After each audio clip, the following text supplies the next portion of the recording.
All right, we're going to call the meeting to order and move on to our first agenda item, our 2023 legislative position review. Yeah. Stephen?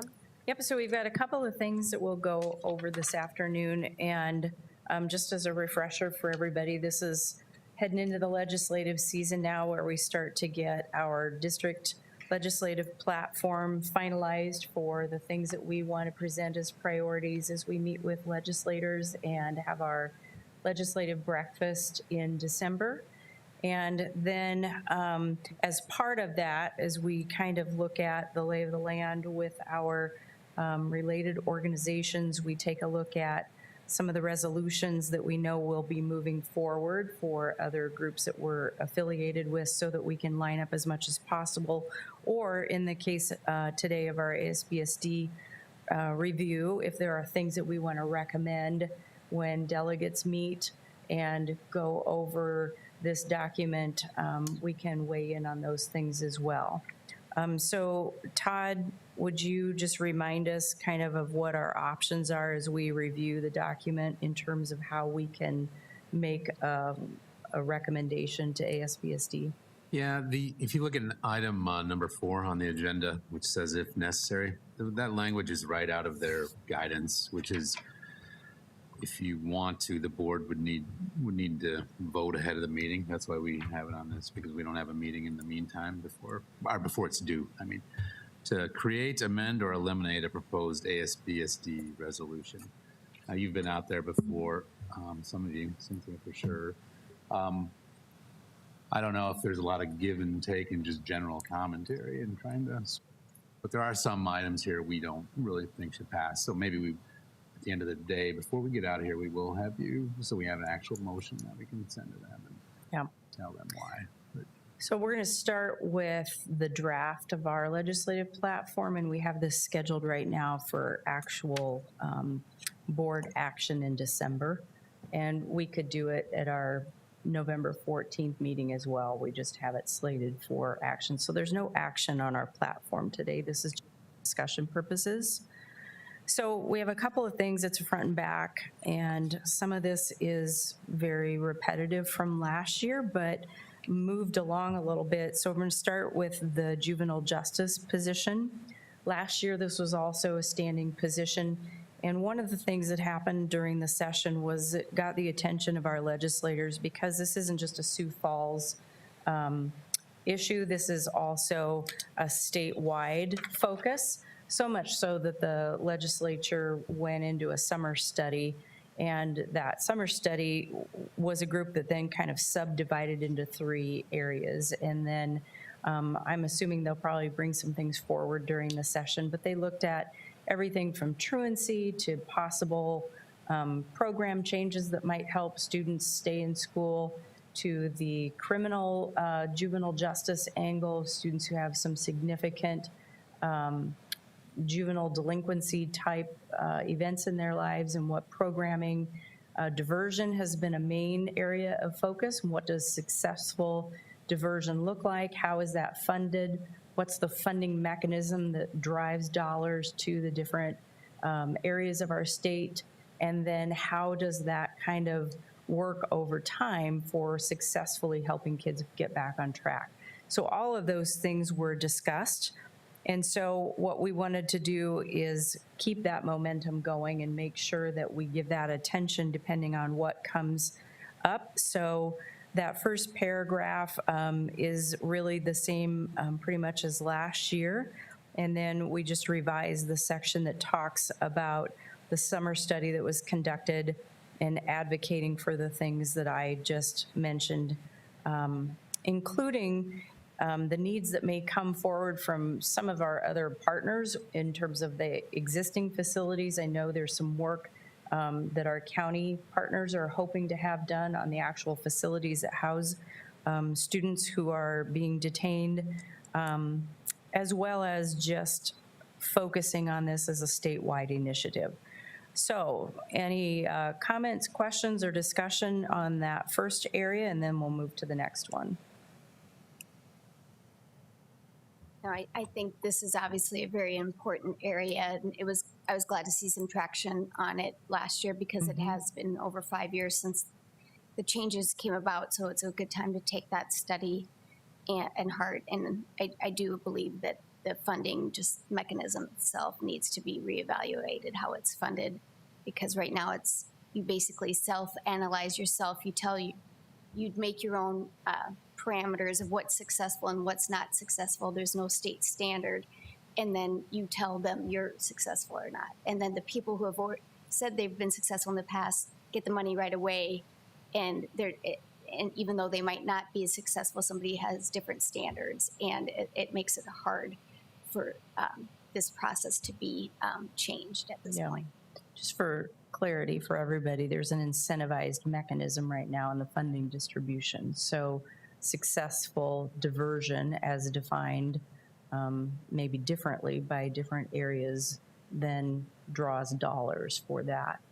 And what we would probably advocate more for is just the dollars should follow the number of students who need to be going through diversion, which requires staff, it requires the capacity to do diversion successfully, and people then who can track that process with juveniles through the process. Questions or other comments? And if there's wordsmithing to be done, we can take care of that between now and when that actually comes for board action, so don't get too lost in the semantics of the document. Okay, and then the next area, again, is one that's a little bit repetitive from last year, and we relate this to many different things, but right now, we've put it under our district priorities of effective use of resources and staff excellence because we know a large part of our dollars go towards personnel, and we know that retaining and attracting a workforce is going to continue to be somewhat challenging, and we also know that South Dakota does not rank highly in terms of teacher compensation, and our district has made some good strides there, but just as we're raising compensation in South Dakota, many other states are as well. So I think we inched up to 47 and then slid back down to, I believe it's 50. I'd have to look and check that for sure. But Todd, do you want to say something about the first part there? The formula itself. Oh yeah, the formula is good. It's just the inflation factor is always the item that isn't necessarily great, and it's 3% of our inflation, whichever is less. Last year, and they do it 2 years in arrears. So we're going to be, when we go into the legislative session, we're going to be now talking about FY24, right? So FY22 we just finished, so we know what inflation is. It ran at 7.9% for FY22. And then we're set to get 3 if they follow the formula, which is 3% inflation, whichever is less. We last year though it was set to be 2.6, and we received 6. So there'll be a little, I'm sure, discussion about that as well, funding that in advance. But the issue here is we're just saying instead of, and we've said it for a few years now, so this isn't just new because inflation got over 3. It's just, we said it should be 3% or CPI, whichever is greater, which then next year would be 7.9. And I think it's important to remember, especially since our budget and our state has to be balanced, there's only so much pots of money. And if, we always get funded they look at state employees as well as state aid for education after they fund the 2 big ones that are already out there, like Medicaid and the prison system, I think, is the other big one. And you look at if Medicaid expansion occurs, that's going to be more money taken from the leftovers, as well as if the sales tax on food is taken away. So how is the state now going to balance the budget and provide funding for education, which comes after those other 2 pots of money being filled? So these are just all things we need to be thinking of as a district and the state as well. Yep. Questions, comments from others? I think just as it's noted in here, we've been talking for several years about the ESSER funds and how they're going to be sunsetting. And so you add that on top of what Cynthia just described, which is what makes this even more maybe urgent or more important this year than, even though this isn't the first or the last time that this will come up. There just is other factors that are kind of influencing the bigger picture as we near the end of that ESSER funding. So I think I left out an E. It's ESSER, isn't it? Sometimes I Yeah. see it with and sometimes I see it without, but I think I need an ESSER. E, so we'll fix that. And it's, that grant runs out. I mean, the last year you can spend it is FY '24. So we got one more year after this fiscal year. Okay, anything else with that? It'll continue to be a need. All right, Todd, why don't you go through the next area? This is one that we're thinking about, and I think the board needs to weigh in on this because of the implications for board terms. So over the last few years, and maybe it's even more than a few years, it seems like every year there's a bill or two, or maybe even more, to try to combine certain local elections with other elections to get bigger turnout, and they don't seem to pass. I know one of the issues is usually about like a bond referendum. However, this doesn't address that. This is our idea, I guess, to try to do two things. It'll save us some money. It'll make us more efficient, and it'll also, based on the evidence, increase turnout. So the issue with kind of school boards, which are unique versus kind of the other entities we deal with around here, you have 3-year terms, and everybody else has 2 or 4-year terms. So they have even-year elections, and we have odd-year elections. So if you look at this table, which wraps over the next page, but if you look at that, like when we have even-year elections, we have a low, I think, of 11.3% turnout and a high of 32.9. Our high years are when is an even year when the mayor election is on. That draws the biggest turnout.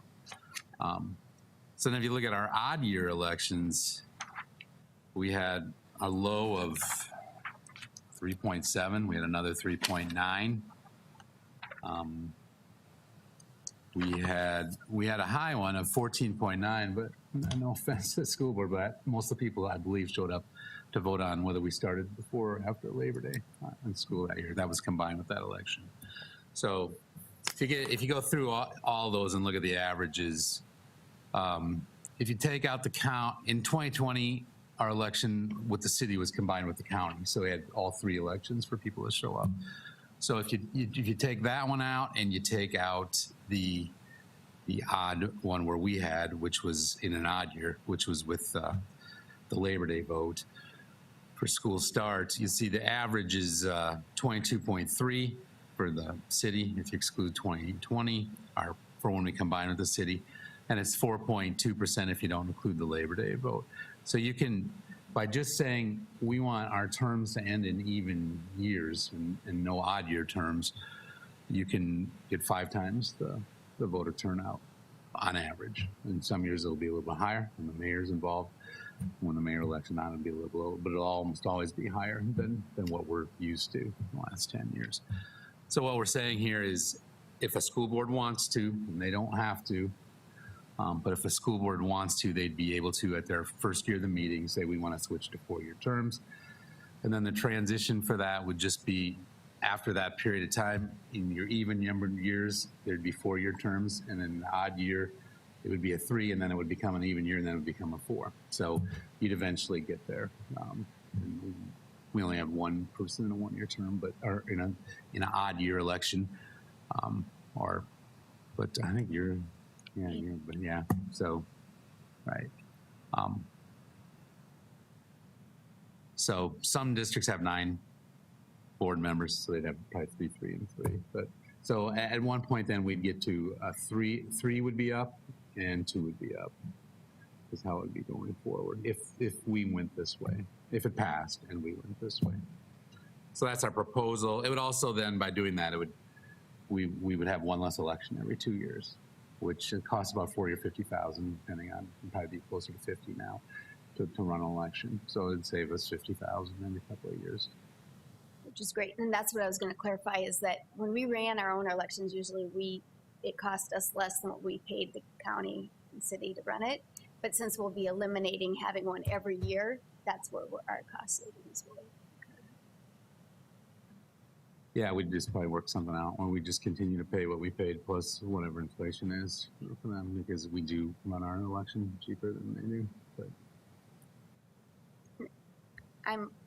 I think this is a great proposal. To have more turnout is good for the district. It's good for the school board. It's good for the taxpayers as well. Yeah, I think of just the money we would save, you know, so. Yeah, so I think do some thinking about this one, and if we need to do anything wordsmithing or do some other legwork with it, we sure can before we take a vote on it. But that's just something that we thought we'd throw out there for consideration if that's something that you want to see if we can move forward. Mm-hmm. Okay. Any other comments or questions on that? Okay, then there's just a few other bullets. Some of those are repetitive again from last year.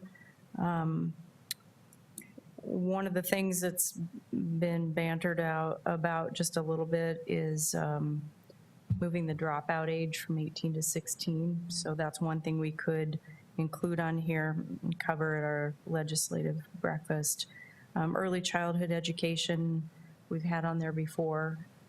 And there's probably a little more traction around that just with the conversations this year that have happened kind of statewide and within our community around the need for childcare and what we've seen happen with some of the providers that have gone by the wayside. So I think any level of attention that can be given to that is good. Dual credit program flexibility. Dr. Boyson, would you want to speak to that just a bit and just give the example that you mentioned the other day when we talked about it? Sure. So dual credit, as you know, students cannot enroll in dual enrollment courses until they're a junior. And so as we are continuing to build pathways with the local universities and STC, LPN is one of the pathways that we are looking at to provide that opportunity for students to get a jump start on that. And if we could encourage the legislation to let juniors, so I can enroll the summer before my junior year, giving them one more semester, if you will, of time to take dual credit opportunities, we could get some students through that LPN pathway and graduate with their LPN and a high school diploma at the same time, or just even that summer afterwards. But by delaying the dual credit or keeping it as is, it takes 6 to 12 months more for them to complete that LPN pathway. So just providing that opportunity for those that are ready to take it the summer before their junior year would give them an extra jump start on those dual enrollment opportunities.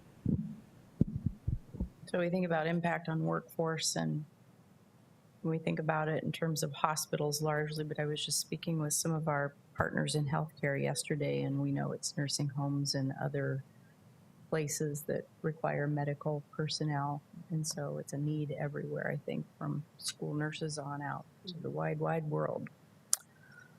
And then the last one that we have on here, and we can certainly add or take out, but we had this one as well, just continuing to advocate for the state to consider using the ACT for all 11th grade students as a state test, like we see in other states, just as a door opener and an access point for high schoolers that might otherwise not take ACT. So we left that one on there. Additions, deletions, other things that we are forgetting or need to add to our list? This is a good list to start with, for sure. And then, obviously, play defense. More things arise, yes. Okay, well then let's move to just review the draft of the resolutions that may be considered by ASBSD. And like ours, some of them are the same as they have been over time. And so we'll primarily focus on the ones that have had some proposed changes in language as we move through this document. And then we'll have our thoughts together as Mr. Murrin serves as our delegate, I believe, for the board later this month. So Todd, I'll turn it over to you to kind of walk us through the ones that have some substantive changes to note. Okay, great. Most of these, there's some that don't have any changes, so we won't even talk about those. There's some that have changes that aren't real huge, or we tended to agree with, and there's others we wrote comments on. So on those, I tried to star them and wrote down below their stuff at like the potential SFSD position, and then we'll spend most of our time on those.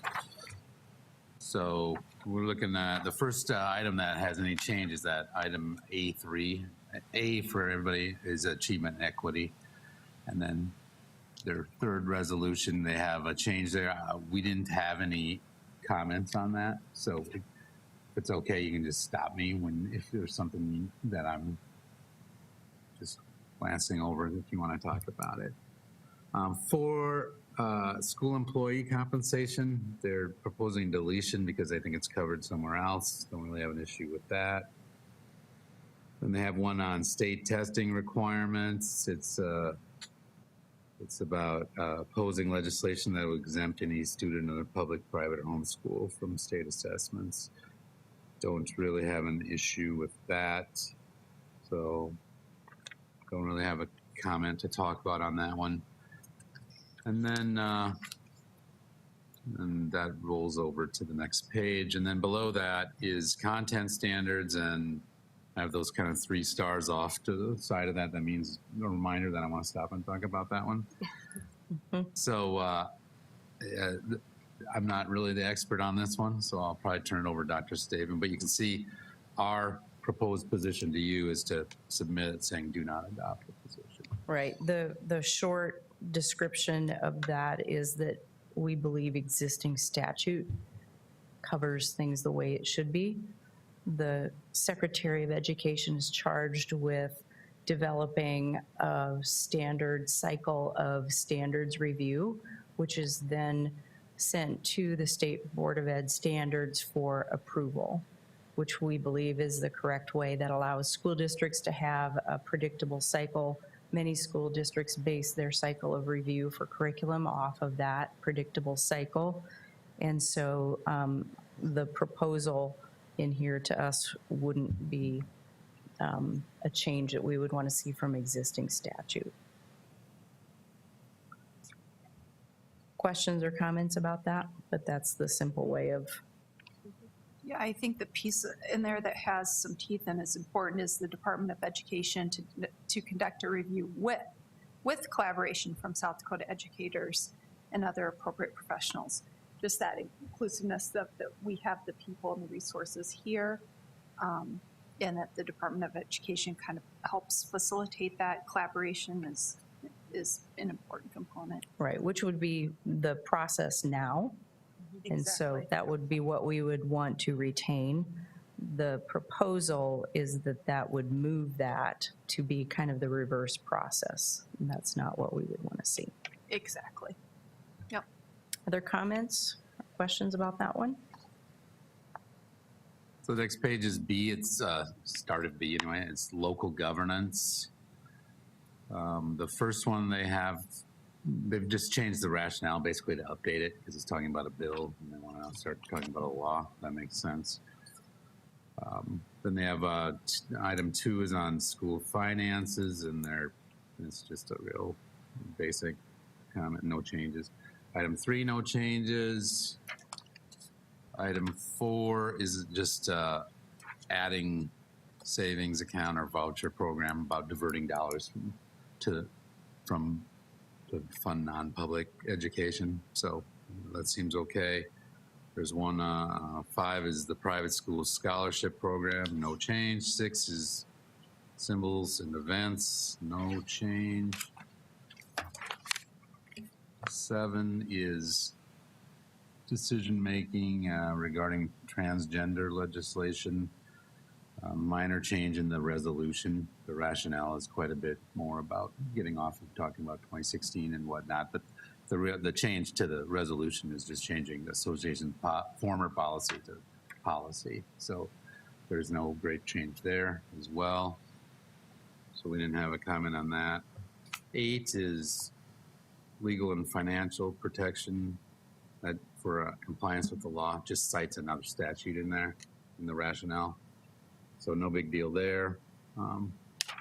9 is about behavioral and mental health resources. It says we support additional state and federal resources and funding for schools to support behavior and mental health.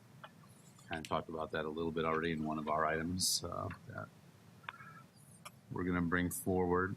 10 is about safe schools and resources for that, and it just adds in funding like it did in the last one. Okay, so that's no big deal. Then they eliminated the school board training policy and said it was incorporated into student achievement standing position there. And I'm going to just chime in on that one. That's one that I asked Mr. Murrin to just get a little more information. I wasn't real clear on that because I think we would all agree that board continuing ed opportunities through ASBSD are important. And so I think you just want to make sure that that's not lost. And so I don't know the rationale for kind of coupling those things up. That might be something that we get more information on as the process moves forward. So I didn't print out the standing positions because this is the stuff that's more fluid. I can email all of you a link to the copy of those if you want to, or I can just download and give you a PDF of it so you can look that over. Okay. But usually don't go through that. Then when we get to item B12. 12, that one I want to talk about a little bit. It's about school board and school bond elections. So we talked earlier, and there's things about combining school board elections with other elections. There's bills, and then there's always a bill, it seems like, about combining a bond election. It's like you would do it with the November election. And then, that's every 2 years, and that can throw off your timing if you want to pass a bond. And if you do it in November, you've had to set your levies already for the next year or your requests. So that pushes it back even another year because you can't do it until the bond passes. So this issue here is basically ASBSD's attempt to leave the bond elections alone, but say the school board elections will be either the second Tuesday in April or June, so that there is a constant date, because right now it can be between the second Tuesday of June and I think the last or third Tuesday or second Tuesday of April, all the way to the last Tuesday in June. So, there's a wide spread there, and they think their approach here is that if we make it a constant one or the other, that will solve this issue. We won't have to deal with these every year. So our comment on this, first of all, is we think our idea is better. It's to replace this with our own election proposal or oppose a change. Sioux Falls holds its standalone election odd number years on the Tuesday prior to the last day of school, and in even numbered years on the second Tuesday in April, because we combine with the city, and that's when their election is. So we wouldn't want to hold ours when it's alone. We don't want to hold ours on the second Tuesday in April because we're just coming out of our budget season, and it's a lot of work to put an election right after. I mean, you're just ending all the heavy work on the budget. But when we combine with the city, that's okay. So we hold ours, and we don't want to go in June because we want to do it while parents are still around. People take their vacations in the summer, and so you got your most interested clients, I guess, are still in town for school. So we always hold it that in late May, right before school gets out. So I don't want to get locked in to the second Tuesday in April or the second Tuesday in June. So if we don't want to have them if we don't want to replace this with our proposal, which maybe the ASBSD doesn't want to do, that'd be fine. I'd like to change it so that it was more flexible than what they're proposing. And it seems, looking at the primary is, the way I understand it, the primary in June, the primary election in June, follows the November election rule, which is the Tuesday following the first Monday. So you wanted to combine with that, you couldn't even do that some years, because some years that isn't most years that isn't the second Tuesday. It should even mirror that language. Yeah, maybe, right, as something. And I don't know how many schools combine with combine with that election. We don't, we combine with the city, but that would even take that option away from us if we wanted to do that instead. So I don't know. I guess the question is, do we just oppose it? Do we want to do this replacement language, or do we want to replace it with our idea? Which is kind of for you guys to decide. At what point are you asking for us to make the decisions now so that Mark can carry that forward? Because at that point, I mean, I'd ask It's Mark on to. item 4 on our agenda. Oh, good. So we'll take a So we'll vote look at on it. things that we want change. And this is one, we want to do one of three things. Well, 2.5 things. Amend it with our proposal. Only two, Amend it with a simpler proposal that's more flexible, or just say we oppose it. I'm thinking you better write that up. Yeah, we will. Write it up. We'll just need the board to act and say which one of those three we want to do, and then we'll write that up. We'll know after agenda item 4 what you'll carry forward, or please carry forward. We good on that for now? Okay, so we're going to come back to that one later on. B12. Okay, then now on governance and dealing with the COVID pandemic, they'd made some changes in there, updating language. We're recommending to the board that we recommend to them to just get rid of that in the resolution. It's, We really want to be done with COVID. yeah, it's endemic now, right? It's not a Well, and it's anymore. not just, I mean, it's not just COVID. Yeah. If there was anything, you could change it to just, health related, public health, whatever. But to me, we do that anyway. I mean, Be public RSV, it health could be has the done that flu. for years with, Anything.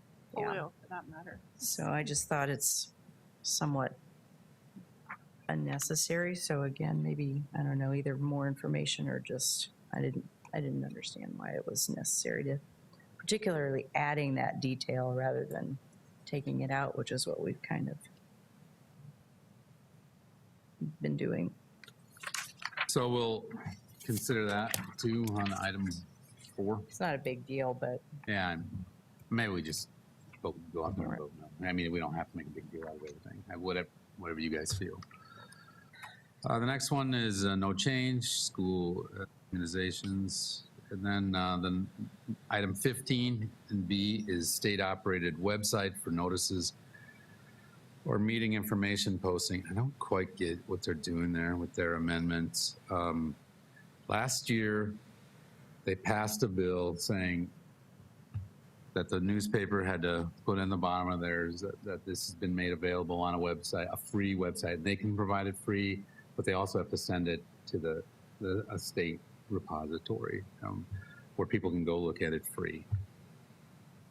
So they take out, maybe they're just assuming with their language there in their resolution that it's assumed if everything goes to the state repository that you don't have to do it in your newspaper.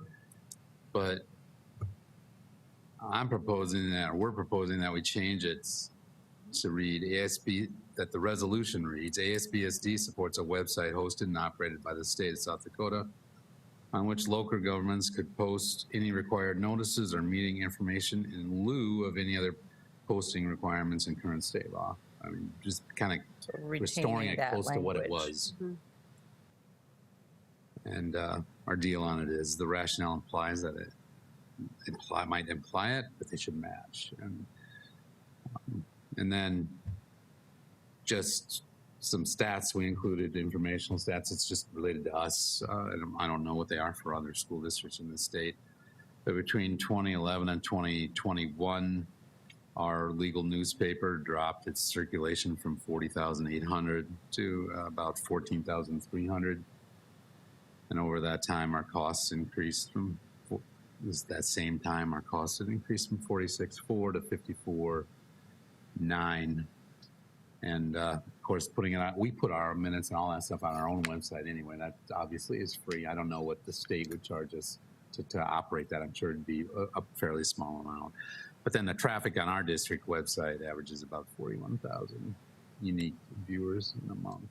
So there's certainly a lot of ability for people to read all this information on our website, and we do get people going to it. So that is another one I guess we'll take up in item 4 if we want to make a formal proposal. Okay. The next one, yeah, we didn't, has to do about, well, I'll just read it. ASBSD opposes legislation permitting the referral of local school board policy. I haven't heard anything about this. I don't know anybody that's heard anything about this, but are they really talking about policy? Because a lot of times we use the word policy and it Or generic. isn't right. It's not the right word because we have policies and regulations, and then we have some procedures we do, right? So is that what they're talking? Are they talking about any decision the board makes? That's a good question. I do know it includes policy, but I would think it's more the broader. Because right now, there's the ones I could think of. The public can refer capital outlay certificates if they're over a certain amount. The school start date, you know that. Opt out, they can refer that. And they can, if you're going to close a school, they can refer that. So there are items that can be referred. I just can't figure out, are they trying to get rid of all? Are they trying to get rid of any new ones or what? I think it's reaction to the COVID masking. Oh, okay. Well, we just said on this one, we just aren't sure, so more information and if we can. So it's probably not an More about action it. we need to take, but Mark would be kind of like get the lowdown on what exactly they're talking about out there. And if it is just about school policy, I don't know that. I mean, I think we would agree with it, but that school policies shouldn't be referable. But and it's the board policy. Sometimes people mean it and they mean it, and sometimes they say it and they don't mean it. So that was our issue on that one. Yeah, we need clarification. Local governments, it's a new one. It's the school safety program. Yeah. We don't Yeah, have any I'll issues. talk about that one just a little bit. I don't think it's anything that we would argue. The rationale stated, let's see, I got to read this one again. Well, there's another one about funding. that we Oh, have that's to maybe the one I'm thinking of, sorry. This one's just more Okay, general. forget it. So that's coming in the next section. So that's the end of B. So we're now in C, school finance. There's sparsity funding, doesn't really affect us, but that's fine. There's 2-year fall enrollment averaging. They've had that in there for several years. It got taken away when they increased the small school factor from 20 to 25%. So personally, I'm kind of think you can't have your cake and eat it too on that, but And I think it was revised in 2019 too in response to the pandemic specifically with the fluctuations in enrollment. yeah, and they did do a 1-year fix that helped everybody almost, including us. 3 is capital outlay adjustments. There's no change there. 4 is general obligation bonds. No change there. Property tax exemption for homeschool instruction. I'm opposing that. No change there. Okay, here's one I want to look at a little closer. What they're really doing here is it's called increasing state aid, and it's changing what was maintaining the inflation factor. So they want to get away from talking about specific increases, like we've asked for 3% or inflation, whichever is less, and just say they should fund education at what they can. That's what they're going to. I'm not really opposed to that. It's kind of like whatever's in the state aid formula sometimes is used as a sometimes is argued anyway as a ceiling rather than a floor. And the floor, so the ceiling moves because we got more last year than we should have, and the floor, one year we got cut 8.6% when inflation was close to zero. So it really, so this is just saying, just fund it at what money is there and fund it to what it needs to be. Don't specify an amount anymore. So it kind of turns it into more flowery language than specific language. What would then prevent the state from saying, well, we'll just give you 1%? Because they're supposed to focus on the maximum amount of state dollars available. That's the That's My question would be the accountability. right. So I don't know if we want to say leave it the way it is. We just wanted to point out that they're getting away from specifics and they're going to more goal-oriented, big picture thinking.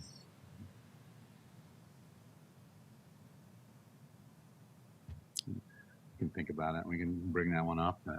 It's a little philosophical. Number 4. I feel like it allows them to argue, well, we just don't have the money. So even if 3%, is the lesser or whatever, they're not going to ever fund it because the other, as I talked about earlier, with the other pots not being full and ours not being full will happen.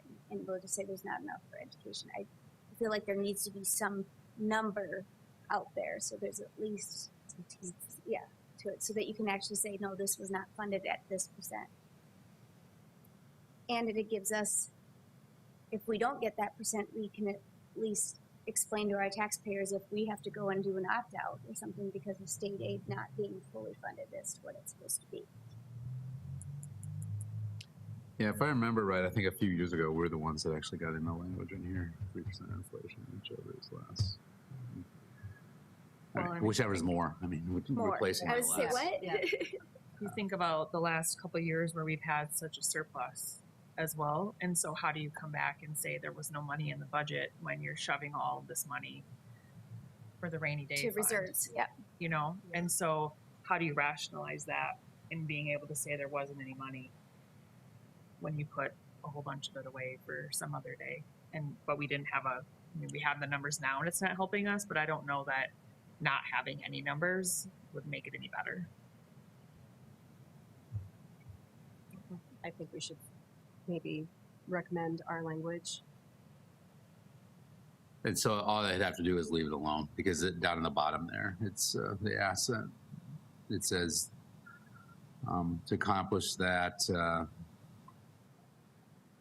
inflationary index should be changed to 3% or inflation, whichever is greater. That's the old language. That was adopted last So year. was it just last year? Yeah. It says So- adopted 2008. It had to have been revised in 2021 as well.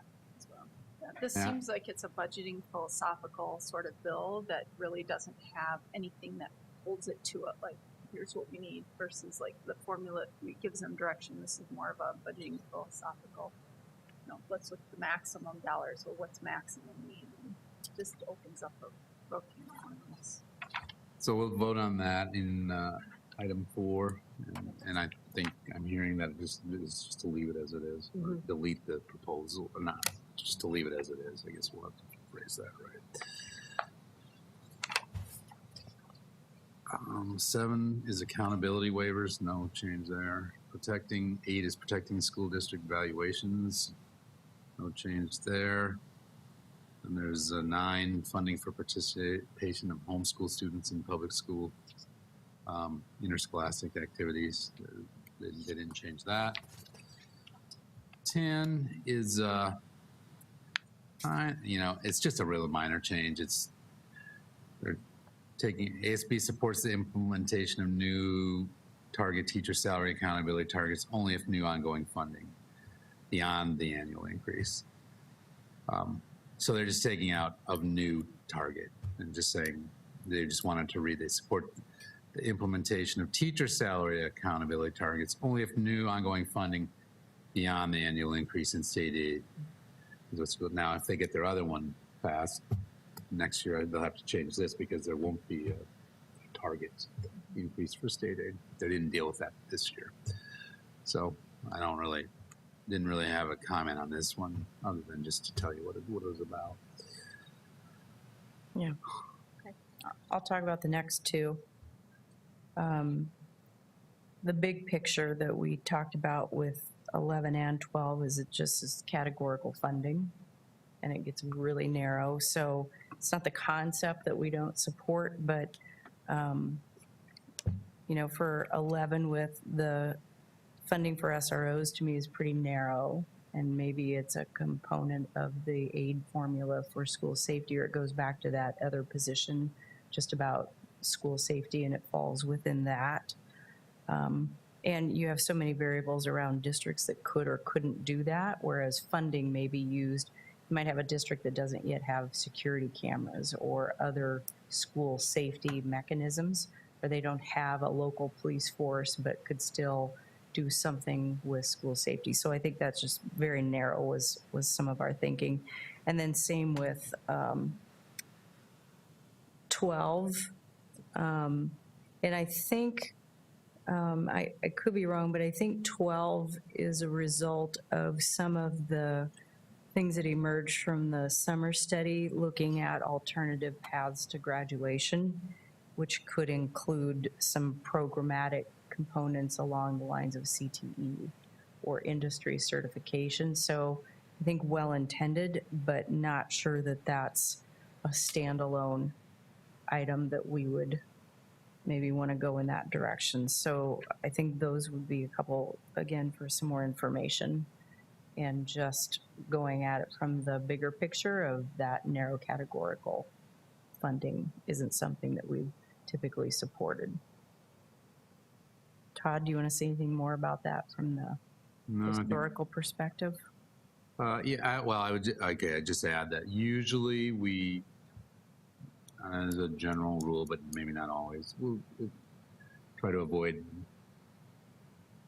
being proponents of categorical aid, because we think some schools might need funding for that, some might need it for something else, but it just takes away from the general, but not always. Sometimes it's.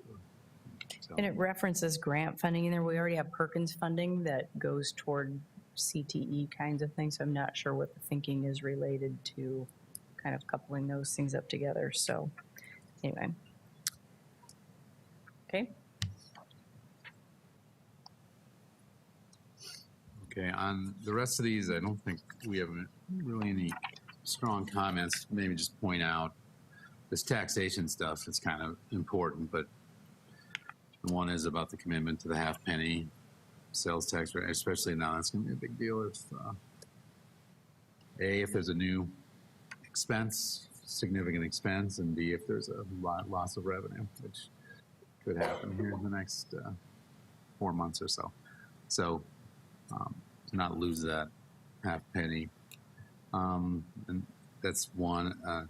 Item 2 there is the Partridge Amendment about if taxes exceed a certain amount, then they're going to cut taxes. They're trying to say you should only, it must be balanced. They're just revising their language. It's still the same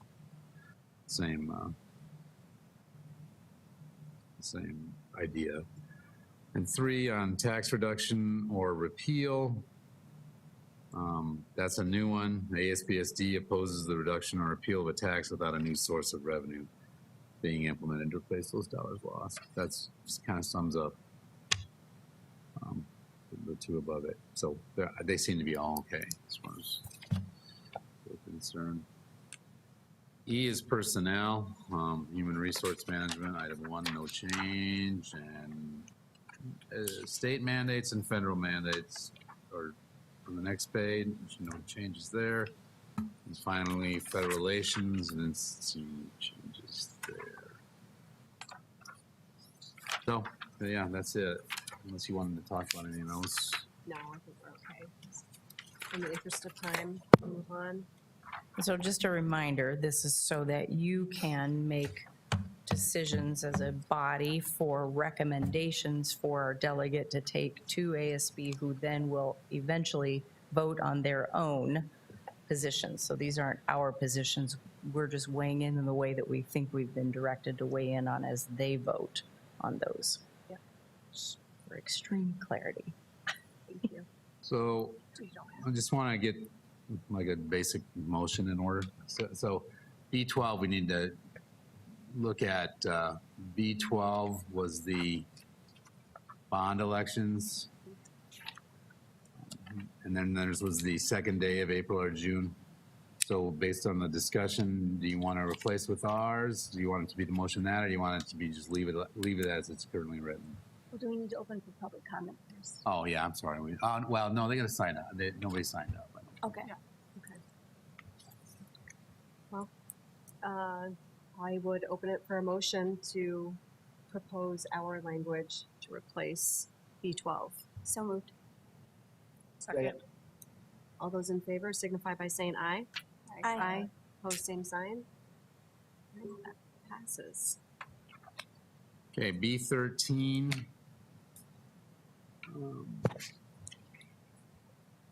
COVID, one of our suggestions was just delete it, get it out of there, or leave it alone, or just rid the words COVID.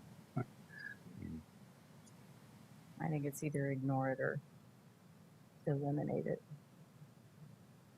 Anybody have any strong feelings either way? I'm in favor of deleting it, but I think there's more important ones Mhm. that if it comes down to other Yeah. negotiations. Kind of what I So was you want to just do nothing on that one? Yeah. Yeah. Okay. skip that one. B15 was next. The website. I think our change to their amendment would make it a little better. I would have to agree. Can I get a motion to propose our language? So moved. Second.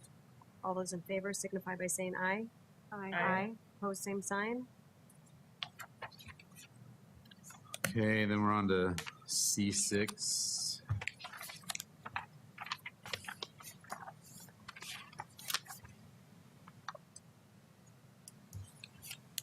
That's the inflation factor we just talked about.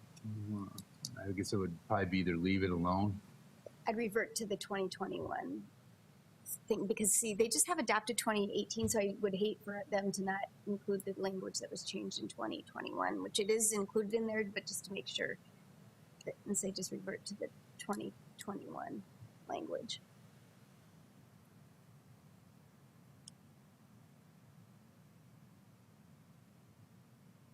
In that last sentence.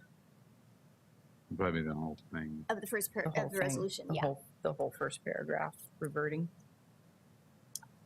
because that will do Yes. what we need, right? Yeah, I mean, that would make it like what we've got in our tentative platform. I'll make a motion to maintain the language as was written in 2021. So second. All those in favor signify by saying aye. Aye. Opposed, same sign. Passes. Okay, and then did you want to do anything with C11 or 12? And or 12? Which would potentially just be opposing based on categorical funding. Or you can leave it alone.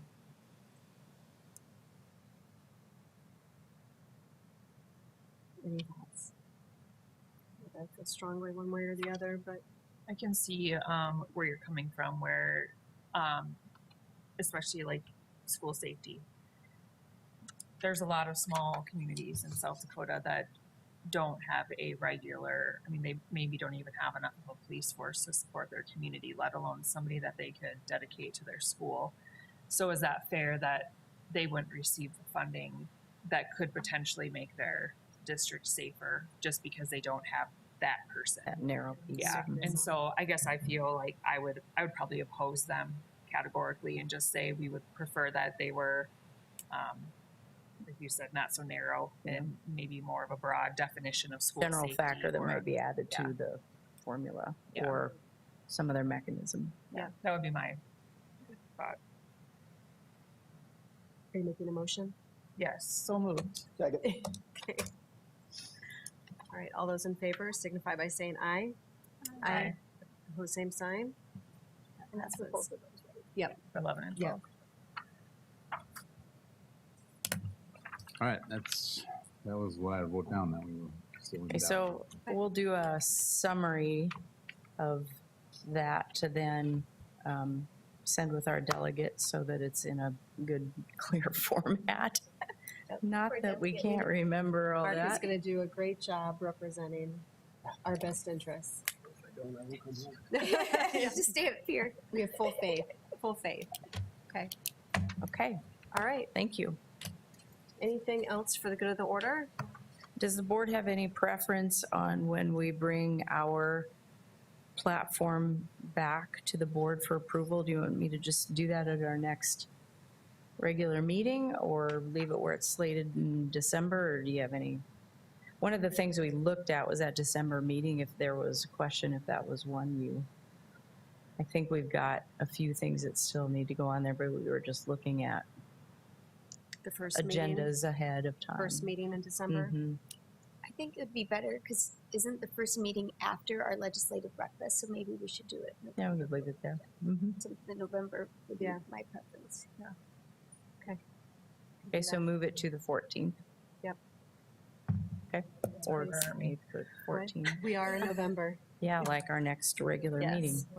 All right. Yeah. All right, thank you. Thank you. Anything else? Can I get a motion in a second to adjourn? So moved. So all those in favor signify by saying aye. Opposed, same sign. All right, that passes. We are adjourned.